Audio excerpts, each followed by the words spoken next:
we're talking about night 2 of the Superstar Shake-Up over on Smackdown Live. Or as I like to call it, night 10.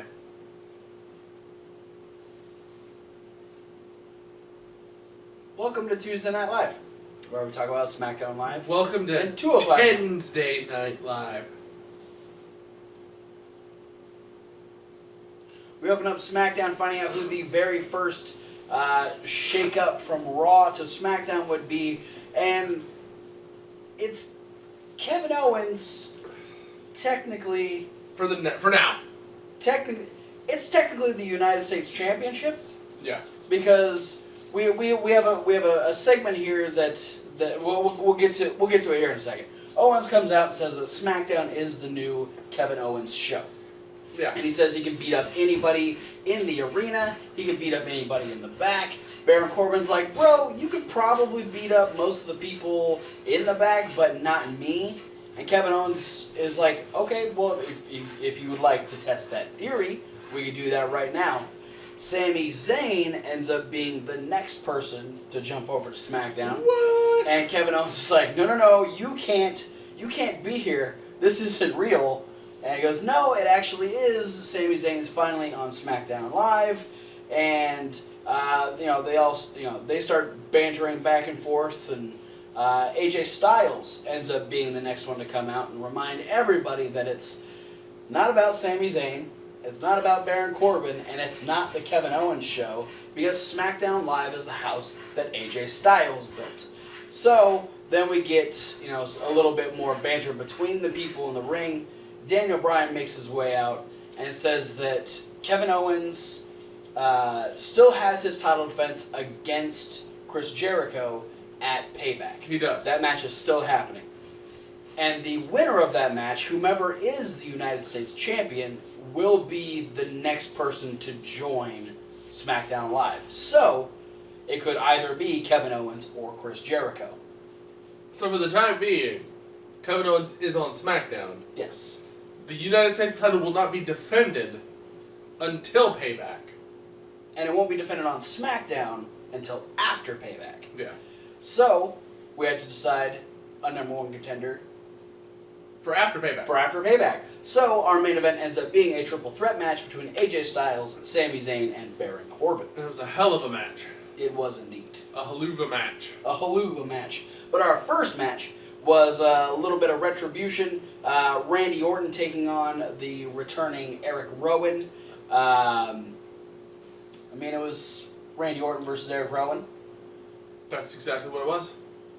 There's not a whole lot to write home about it. There wasn't any amazing things that happened during it. It's Randy Orton trying to get revenge. Trying to get Eric Rowan over a little bit. Yeah. And so he ends up... Oh boy. What? It's Orton before the power slam. Oh. Oh boy. Yeah. He prepped himself for the power slam. He ends up getting set up to hit the RKO, ends up hitting the elevated DDT, going for the RKO until Bray Wyatt appears up on the Tron and says some more creepy words to Randy Orton about, feeling the tension rising for the House of Horrors match. Bray Wyatt disappears. Randy Orton realizes, oh, Eric went to the outside. I better go get him so I can beat him. And then Eric Rowan beans him in the face with fucking stairs. And then tosses him in and hits the full Nelson Slam. So Eric Rowan, despite losing the match, ends up getting the last laugh, so to speak, over on the WWE Champion. I think technically the last laugh goes to Bray Wyatt. He was the last person to laugh. He actually laughed. So, yeah, I guess you're right. Up next, we had the tag team titles on the line. The Usos defending against the former champions, American Alpha.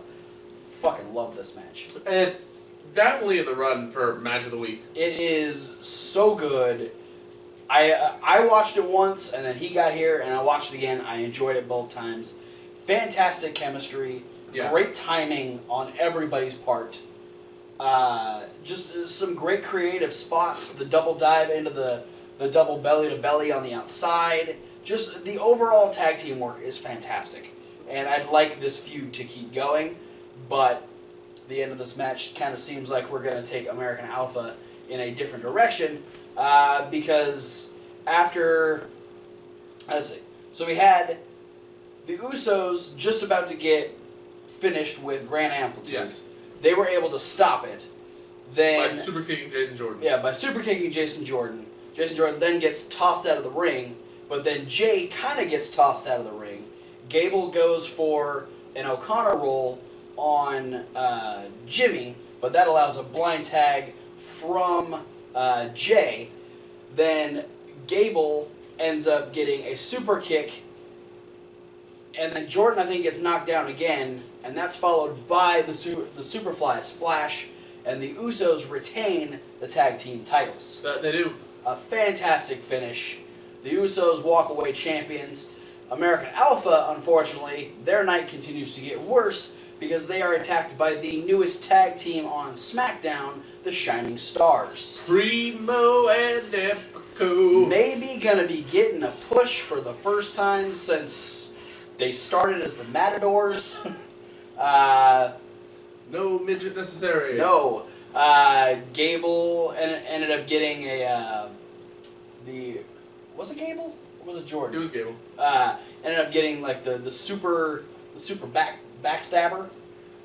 Which is power backstabber. Yeah, which is a good double team finish. So The yeah. cracker machine. So this is one of the things that I thought was really going to benefit No these. sold that. The what? I didn't even hear what you said. I said the cracker machine. It's like the shatter machine, but different. And they did it to the white guy, so it fits. Now that's funny. But racial no, like overtone. this is one of the things that I thought the shakeup was going to do is give a chance to these tag teams that don't get anything. Like, the Vaudevillains obviously aren't going anywhere because Aiden English is by himself. But the Shining Stars, Breezango, the Ascension, this is a good time to actually start making these teams relevant again and not just making them jobbers, because now they can make different impacts on different people and become viable tag teams for the championships again. So I'm hoping that continues. But yes, Aiden English was on. He ended up getting. He also was. He ended up getting beat very quickly by Ty Dillinger. Mojo winning against Jinder. Jinder's on Smackdown. Jinder got a face full of drink from Gronk. Mojo won the match. Mojo jumps in the crowd. And scene.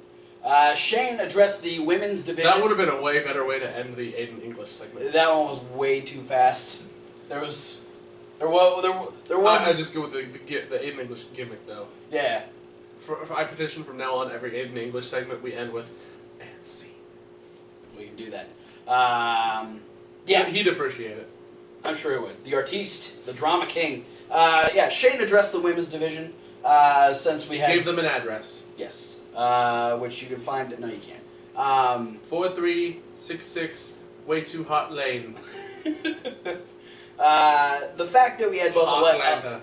The fact that we had both Alexa Bliss and Mickie James go over Raw last night. There obviously needed to be some spots filled on the women's roster, so he brought out the 4 remaining SmackDown stars to be introduced to the newest members. Kind of trolled the crowd a little bit for the first one, which was great because they literally have these similar accolades. The crowd was expecting Charlotte. We ended up getting the return to TV of Tamina. Yeah. So it'll be nice to see her back in the women's division, but then that was immediately followed up by Charlotte. So SmackDown is now the land of second-generation women's wrestlers. Yeah. So we also found out later in the show... I'm just glad Tamina's back. Yeah, I am too. I miss Tamina.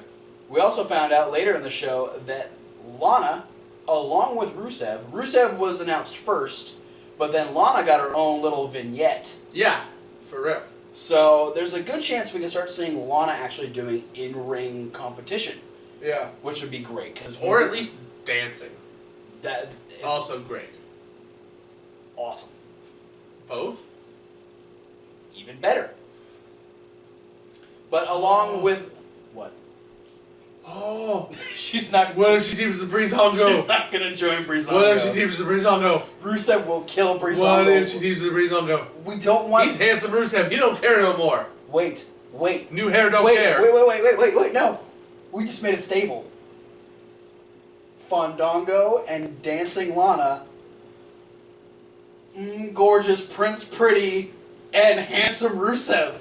We have a stable on SmackDown and make it happen. Please don't let Rusev kill Breezango.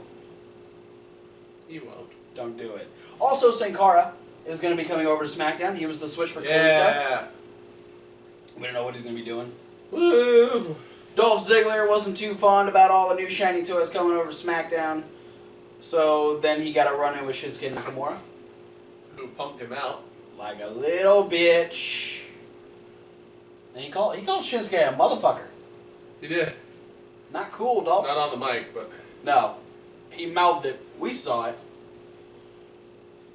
But, okay, so we've got Jinder Mahal, we got Rusev, we got Lana, we got the Shining Stars, we got some new debuts. Who else could top who's already come over from Raw to SmackDown? I don't know. I'll tell you one person who it wasn't. Who? Because we had the 205 Live preview clip Yes. that they do every SmackDown from Tender Juicy Perkins. Tender Juicy Perkins. All right. Calling Jack Gallagher a clown, Yes. circus reject. Circus reject. And a yes. loser weight. Yes. Clever. He came up with some pretty clever things. Well, there's another one. We'll Yeah, I know. We'll talk about Terrible Drunk Perkins later. Well, okay. But, forget about terrible jokes. Let's talk about great jokes, great bits, lots of fun. Lots of frosted marshmallow pits. The New Day about to make sure that SmackDown ain't booty. Wow. So, Big acquisition. that is awesome. So, like, I kind of... That was the trade for Bray Wyatt. I wrote it as Apollo Crews, but... Who did you write in as the trade for Bray? Rusev. Ah. So, yeah. All in all, because of getting the New Day, SmackDown actually got more people. Yeah. So, and I was very worried about SmackDown, but I think SmackDown actually made out pretty well. They did. I think it was a nice even trade. I think that it was a good boost for the Raw roster, because the Raw roster needed it.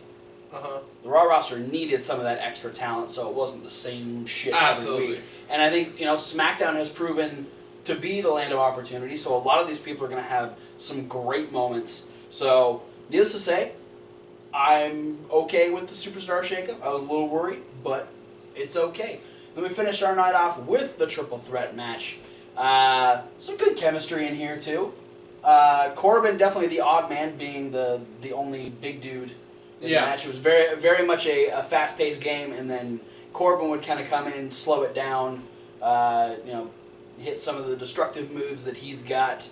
But yeah, there was a lot of speed battles between Sami Zayn and AJ Styles, and they had some good little like three-way spots. They did the attempt at the phenomenal forearm into the victory roll. There was a lot of good stuff in this match. But Sammy starts going on this run where he's just booting people. I think everyone kind of hit a boot at one point. There was like 3 or 4 boots in a row. I think it ended with Styles hitting the Pele on Sami Zayn. Yeah. And so after that, Sammy kind of gets fired back up, hits a haluva kick, goes over, knocks Baron Corbin off of the apron, and like he does the boot over the rope. So he's got a couple seconds where he's got to like pull his foot back into the ring, but he turns back around into the Styles Clash, and AJ Styles is the #1 contender for the United States Championship. So, good on you, AJ. We're either going to be getting a rematch from last year's WrestleMania between AJ Styles and Chris Jericho, or more likely, we're going to be getting AJ Styles versus Kevin Owens. I'm okay with either. Me too. And that was SmackDown. Let's move on to Drew 05 Live. Yeah. 205 Live. 1005 Live. No, Ted Dillinger wasn't on it. My bad. We open up with a match between the Brian Kendrick and Mustafa Ali. A fun way to start the night. It was Mustafa getting the better of Kendrick quite often in this match. Yeah, and then Kendrick did something, and I wasn't quite sure what it was. But, like, after about, like, the 1/3 of the way in point of the match, Mustafa kept going back to holding his ear or, like, the side of his head.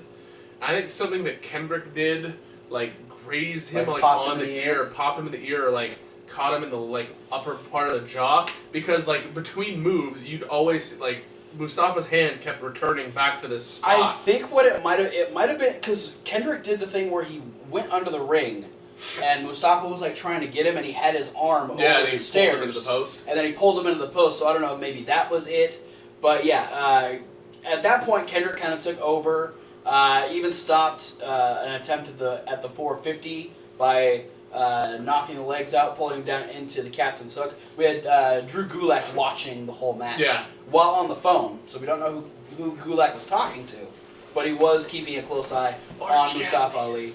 That would be great, or Dustin. Dustin. But after getting that captain's hook,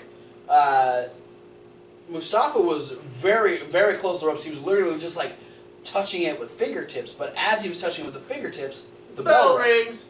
Bing, bing, bing. And Charles Robinson's like, I didn't call for the bell. Why'd you ring the bell? What's happening? And the timekeeper's sitting there like, And there's a sketchy looking little dude sitting in front of the timekeeper's table. And it happens to be Akira Tozawa, who just smiles and holds up the bell. And the ref's like, no, this match isn't over. I don't know what you're talking about. Mustafa Ali does end up hitting the inverted 450, defeating Brian Kendrick. And Akira Tozawa teaches Brian Kendrick lesson number 2, looks can be deceiving. Yeah. Because last time it was Brian Kendrick as a security guard. Up next we have... Tozawa's English is getting better. Yeah. That particular promo was significantly less broken English than last week's was. I think they were going a little too hard when they wanted him to say intellectual supremacy. True. Not the best statement for a non-native English speaker. Yeah, they toned it down a little bit this week. Up next, we had Rich Swann versus a man known as Johnny Ocean. Or in some circles, Big Magic Shane Matthews. Yeah, Boston. Get on your indie wrestling. Find out who this guy... You guys live... One of his finishers is the Boston Crab. It really is. That's why he was there. He's not even from Boston. He's Canadian. Yeah. But yes, Shane Matthews taking on Rich Swann. Shane Matthews had some pretty decent offense, I think, during this match too. A lot of clotheslines. A lot of I guess Corey said he believed in upstanding relationships or like staying out of relationships because Rich Swann's trying to be the homewrecker between Noam Dar and Alicia Fox. But eventually, Rich Swann... I doubt share a home. What? Said who I doubt share a home. You don't know that. I don't know. I just doubt. Maybe they share a car, which is their home. That's sad. They ride together. They're on the road a lot. But no, Rich Swann ends up hitting the Phoenix Splash and beating Mr. Johnny Ocean. Yeah, Corey was so proud of calling the spot Phoenix Splash in the Ocean. And that's why they pay him the big bucks. Corey has these little moments that he's just so super proud of. And I think that was one of them. He was. So then Rich Swann kind of hits on the point that he made last week that he's the one that's been sending all the gifts to Alicia Fox. Noam Dar comes out and is, hey, stop, just Stop lying, you big fat liar pants. You dirty your liar. Your pants are on fire. You ain't even wearing any, so that's just your legs. Well, that hurts. If they were on fire, that's why he's not wearing pants. Because they burned away. They already burnt up. They burned up last week. Rich Swann ain't got no more pants. Eventually, Alicia Fox comes out and reassures Noam Dar that she believes him. Yeah. She doesn't believe Rich Swann because Rich Swann's a liar. And so I see you looking at me. Stop looking at me, Swan. Good, Mr. Swan. Good Billy Madison reference. I appreciated that. But while this whole conversation is going on, we have another courier come out with a package, which, of course, Noam Dar's like, nope, this one is not going to be from you. This one is from me. And just to clarify, it was not bigger than Austin Aries' package. No, there's nothing bigger than Austin Aries' package. It's true. Like, Big Show's a close second. Yeah. Anyway, the gift was from Rich Swann, but Noam Dar was going to take credit because that's what he does. But as Rich Swann was walking away, and Noam Dar presented the gift to Alicia Fox, who opened it and was then blasted in the face with baby powder on the all-black outfit that she was wearing. Needless to say, Rich Swann had the last laugh, while Alicia Fox just yelled and screamed from in the ring. Noam Dar tried to reassure her that he still loved her. I could see this being a pre-show match at Payback. I'd be okay with that. Rich Swann, Noam Dar, probably. But somebody get Rich Swann to the pants store. Man needs some new pants. Well, if he's gonna keep lying, they're just gonna keep burning off. Why buy him new pants? His legs don't get cold. Just saying. He's alright. Our main event was T.J. Perkins versus Gentleman Jack Gallagher. These two beat the fuck out of each other. Yeah, they did. Jack Gallagher and Tiny Jump Perkins all over the place.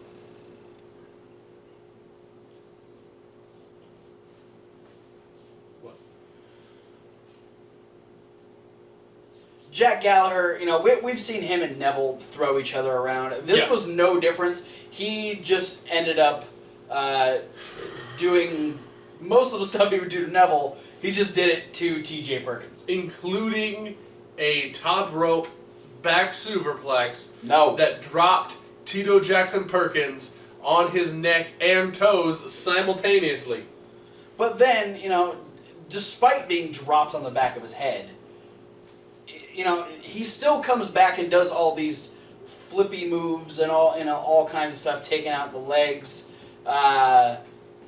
He turns into Tony Jaw Perkins. Wasn't as good. He ended up working on the leg of Jack Gallagher a lot, which Gallagher sold the hell. The first move where he tripped him up and then did the knee DT. Yeah.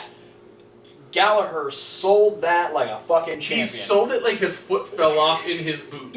He's just zombie dragging his leg around the ring, and it was great. He even got a little bit of revenge for that when Perkins went for the wrecking ball dropping kick. The wreck ball dropping kick. He ended up catching him in the apron and then fucking headbutted him while he's just laying on the apron. Gnarly. But still, that leg still was a problem. Ended up getting put in the knee bar. Twice. Ended up getting out. But then he tried to go for the running drop kick. Couldn't run across the ring. Ended up getting chucked headfirst into the giant post. Yeah. And then picked up and hit with the detonation kick. And T.J. Perkins picked up the win over Gentleman Jack Gallagher. The Neville's advocate was greeted by the Cruiserweight champion at the top of the ramp as they celebrated the win.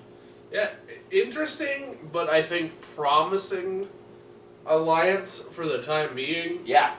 Between Adrian Neville and Turkey Jizz Perkins. Wow. What? Nothing. Just, you know?